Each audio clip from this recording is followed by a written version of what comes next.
This is Dante Williams, and you're watching Dante's Boxing Nation. This is Showtime Sean Portman. Filipino Flash, Jesse Burns. This is Al Bernstein. You're watching Dante's Boxing Nation. I am Sugar Ray. Chick Shame. Sergio, the last name one. Dante's Boxing Nation. Boom, boom, boom, boom. Yo, this is Deontay the Bronze Bomber Wilder. My name is Gennady Golovkin. And you're watching Dante's Boxing Nation. Hi, this is Julian Jackson, and this is Dante Boxing Nation. This is Julia Jackson, and you're watching Dante's Boxing Nation. All right.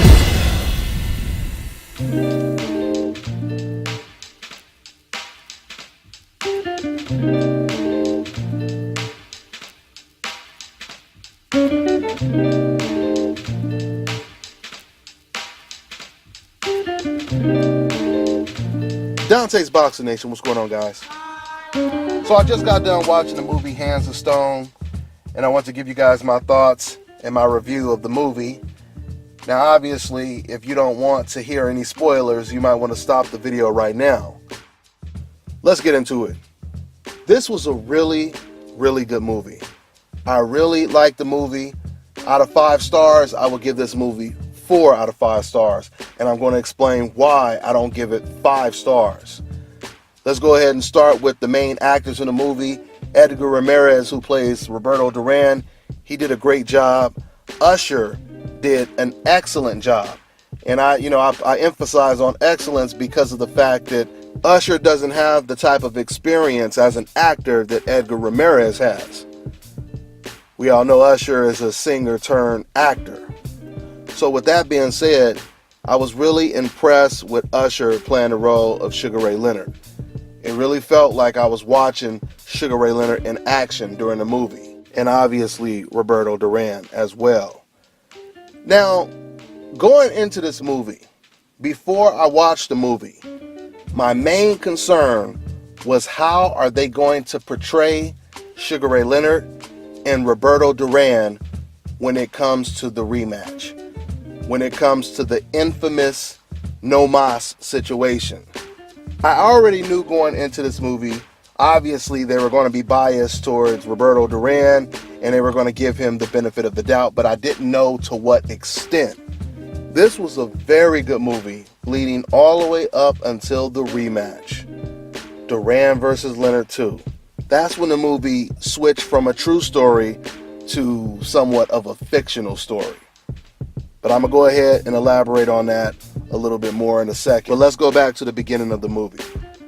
I like the way they told Roberto Duran's story as a child, telling the story of how he would fight in the streets, beating up kids, and how he met his first trainer, and then later on meeting his new trainer, Ray Arcel, played by Robert De Niro. Now, what was very informative to me was the conversations that Roberto Duran and Ray Arcel would have during fights in between rounds. And even sometimes before a fight, when there was an opponent that they had to fight, there were things that Roberto Duran would say that suggested that he had some insecurities. No doubt about it, he definitely has some insecurities, which, obviously goes back to the no mas situation. But showing how Roberto Duran, how he won his first title against Buchanan, it was really good stuff. The choreography was really good. It didn't look fake. It looked very realistic. Now, when he fought Sugar Ray Leonard the first time in the movie, excellent fight scene. Once again, great choreography. It looked very intense and realistic. So now I go to the rematch. And this is where the deception comes in. From the moment Sugar Ray Leonard said he wanted a rematch, that's when all of a sudden the movie completely takes a dip. And then all they're doing is trying to make every excuse in the world for why Roberto Duran was about to lose this rematch. They tried to make it seem as if Roberto Duran, he was just in this horrible shape, and there was absolutely no way he would be ready to fight Sugar Ray Leonard 3 months later, which we already know. If you watch boxing today, we see fighters rehydrate all the way up to like 30 pounds. Matter of fact, before they even start training, we get to see these fighters weigh in like 60 days before a fight. And how many fighters have we seen 30 pounds over the weight limit before they start training? A lot of these fighters. We see a lot of fighters like that. A lot of fighters, they walk around at like 190 and then come all the way down to 168 or even 154. Ask Canelo Alvarez. He does it all the time. So in this situation, they were saying that Roberto Duran, he was about 40 pounds plus, and they was like, ain't no way he's going to be able to lose that much weight in 3 months, etc., etc. And they have all this inside bickering going on in the Duran camp where everyone is mad that they agreed to take the fight. Duran is saying there's no way I'm going to be ready, etc., etc., all of this stuff, right? Trying to basically program us to believe the only way Sugar Ray Leonard could have won this fight is if Roberto Duran was completely out of shape and he wasn't prepared to fight. Now, don't get me wrong. Of course, Roberto Duran, he had got out of shape. He loved to eat in between fights, but this was something that Roberto Duran always did. Of course, he had more money to celebrate with now that he was the champion, but the bottom line is that's his responsibility. You know, that's why they call it hard work dedication. You have to be dedicated to your craft, okay? So if Roberto Duran wasn't training the way he was supposed to, you can't use that as an excuse. Because you guys know right now, if Floyd Mayweather decided to give Manny Pacquiao a rematch, and Floyd Mayweather, he wasn't in shape like he usually is, no one would care. If Manny Pacquiao won that fight, no one would care what excuses Floyd Mayweather had. They wouldn't care, because at the end of the day, they just want to see Floyd Mayweather lose. Same thing with Andre Ward against Kovalev. If Andre Ward goes in there and he loses to Kovalev, he gets knocked out, no matter what excuse Andre Ward uses, it's not going to change the perception of how the fans feel about that fight. Fans are still going to be excited that Andre Ward got knocked out or he got beat by the Crusher, right? So the same thing applies for Roberto Duran, okay?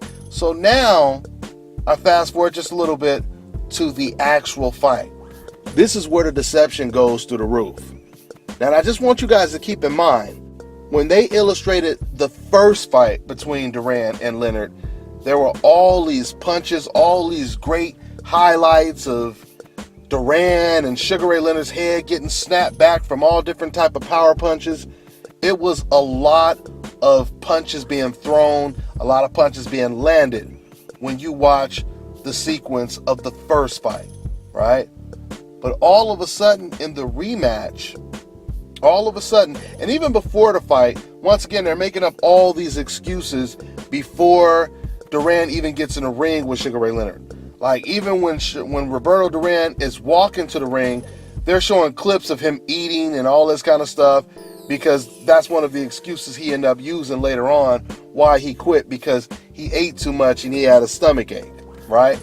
So they're showing all of these clips as Duran is walking into the ring, right? They're trying to embed it in your head that Roberto Duran was not in shape to take this fight.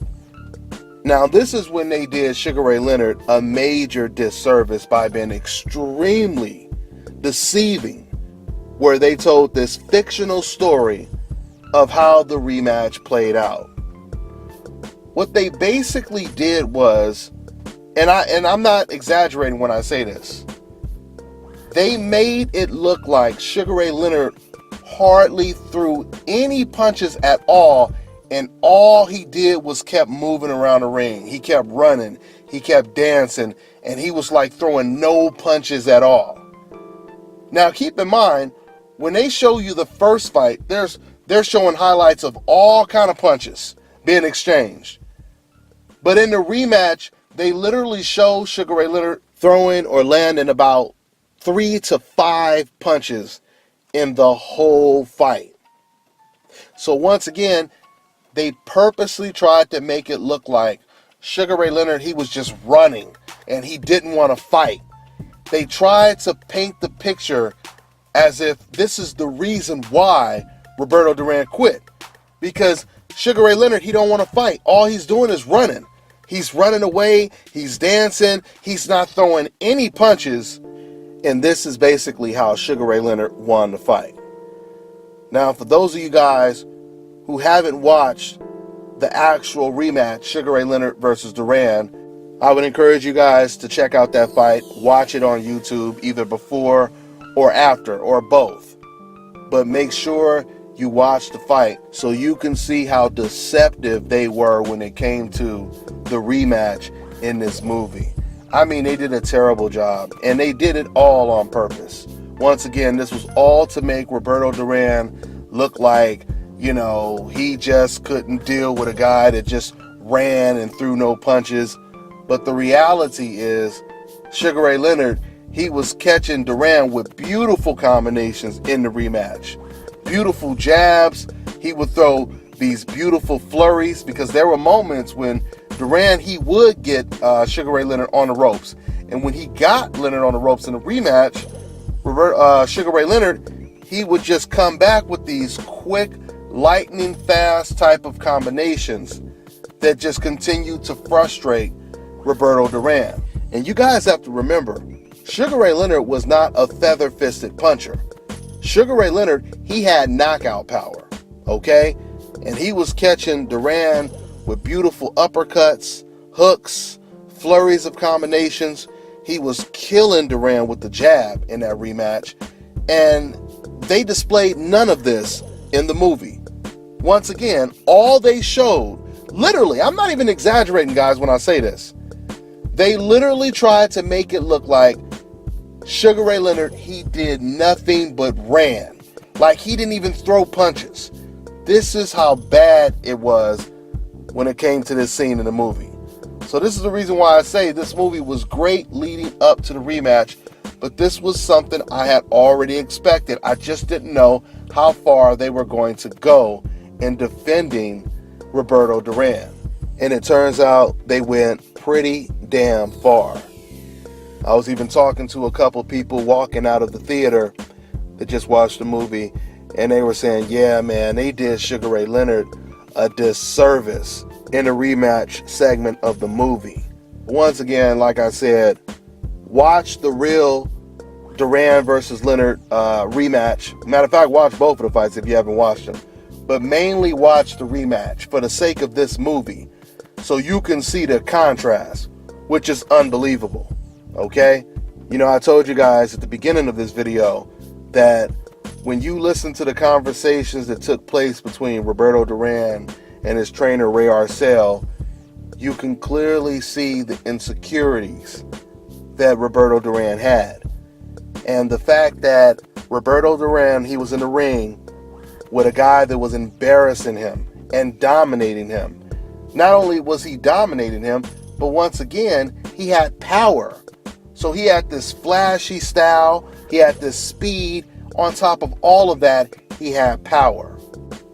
So I truly believe with the type of pride, the type of insecurities that a man like Roberto Duran has, not only did he feel so humiliated that it got him out of his game psychologically, but I feel that he also was in fear that he may get knocked out or knocked down on top of all of that. Because you guys have to understand something. Boxing is mainly mental. Obviously, there's a huge physical aspect of the sport, but boxing is mainly psychological. All right? And when you frustrate someone, you don't even have to have a lot of power. If you get somebody completely out of their game to where they're frustrated, discombobulated, and they just cannot focus, that type of person is very vulnerable to getting knocked out or quitting, tapping out. And once again, that is exactly what Roberto Duran did, is he tapped out. Matter of fact, with me using that example of fighters not even having to have a lot of power when you frustrate someone, it makes me think of the Pernell Whitaker versus Julio Cesar Chavez fight. You had one guy in Pernell Whitaker who really didn't have that much power at all. And you had Julio Cesar Chavez, who was a wrecking machine. He had a lot of power.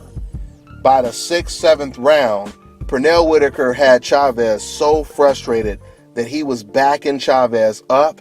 It looked like there were times where he even hurt Chavez a little bit in the fight.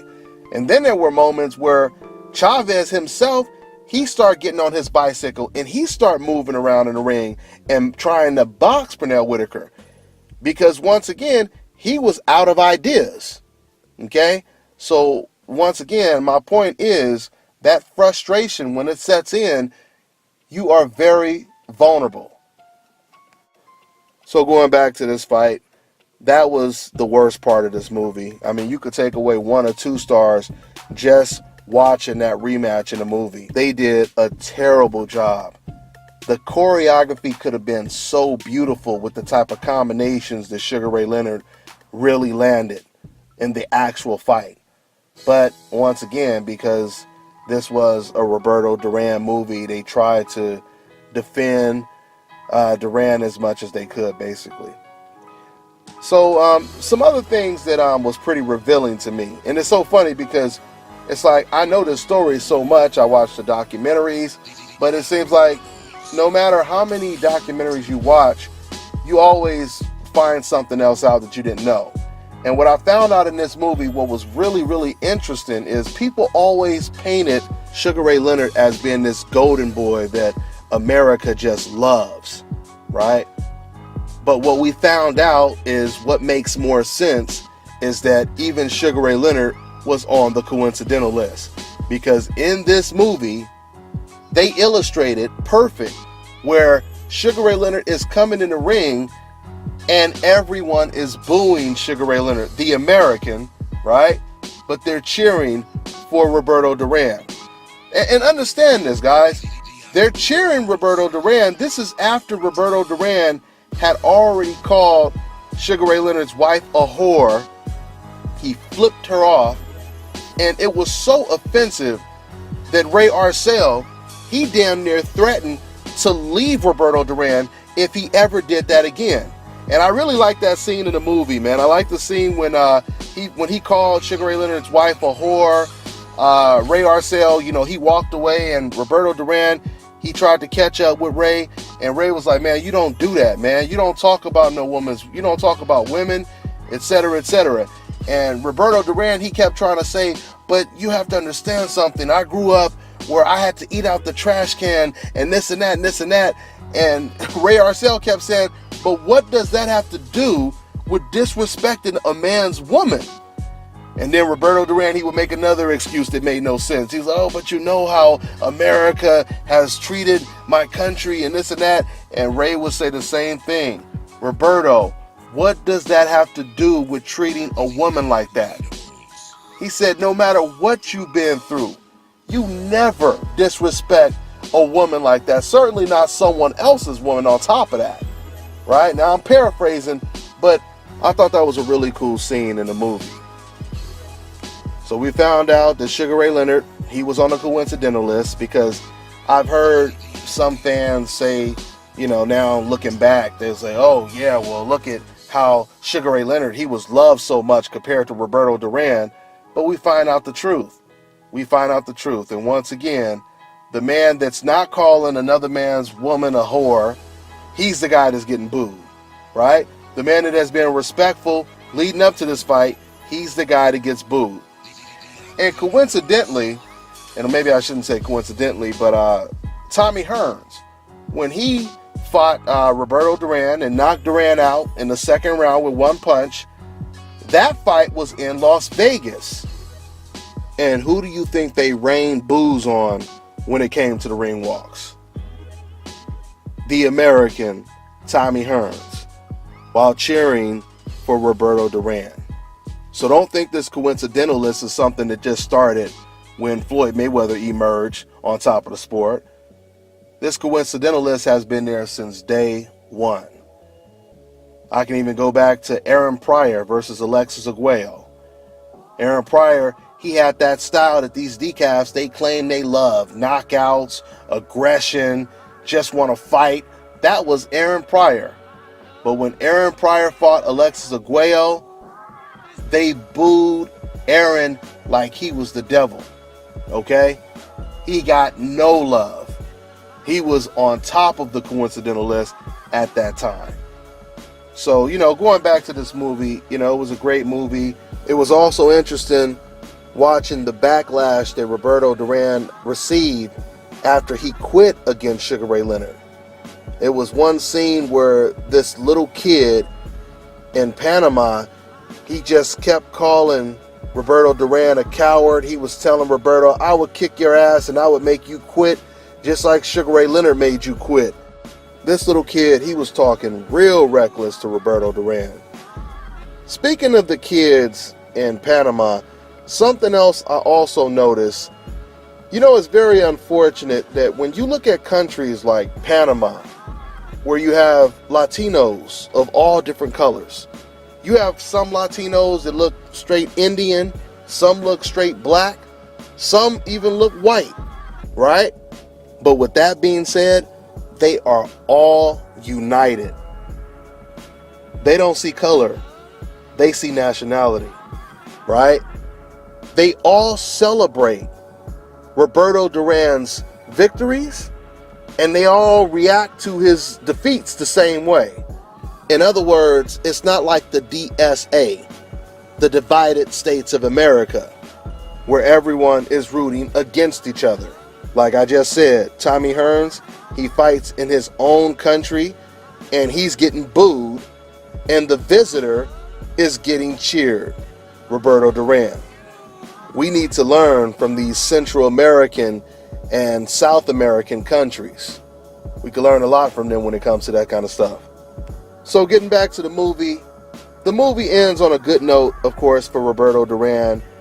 After him quitting against Sugar Ray Leonard, they put Roberto Duran back in the ring with the young, undefeated lion, a power puncher named Davey Moore.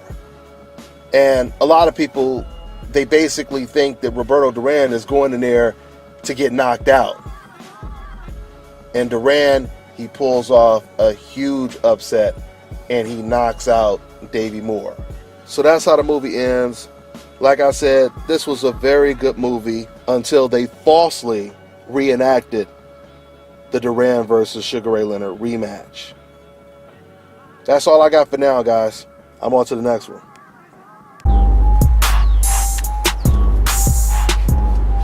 This is Bobby, and you're watching Dante's Boxing Nation.